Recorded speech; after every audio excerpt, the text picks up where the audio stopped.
Today's game features Anatoly Karpov playing as white against Garry Kasparov as black. Move 1. White occupies the center with the pawn. Seizing the initiative, black pushes to c5, building a strong pawn center. White develops the knight to f3, creating a solid foundation. Black supports the center with e6. We have the Sicilian. Move 5. White pawn moves to d4. And here, black pawn captures the pawn on d4. Interestingly, knight eliminates the pawn. Now, black brings out the knight to c6. White repositions the knight to b5. Black pawn to d6. White pushes the pawn to c4.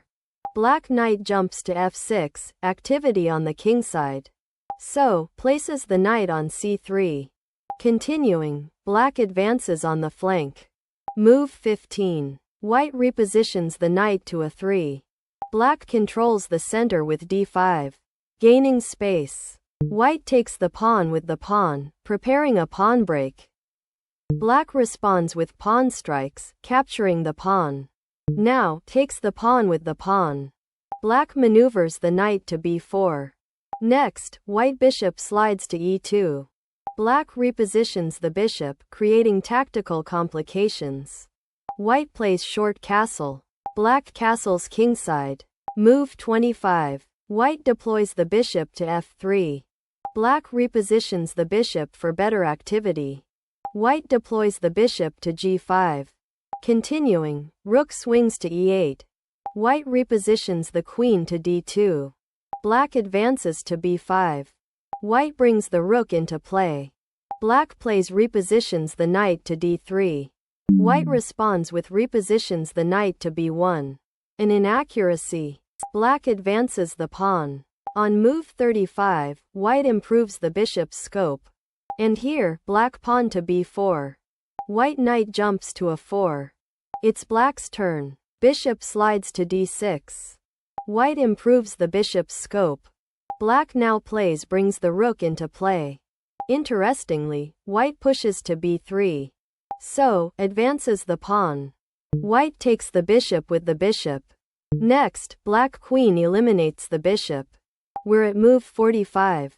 White advances to g3, a precise technical move. It's black's turn. Knight to d7. White bishop to g2. Black queen hunts the enemy king. White responds with advances the pawn to a3. It's black's turn. Pawn to a5. White pawn captures, removing a key defender. Black continues with pawn takes pawn, improving piece activity. So, white deploys the queen to a2. Black plants the bishop on g6, bringing home the point. We're at move 55. White the pawn marches forward. Black pawn moves to g4. White plays brings out the queen to d2.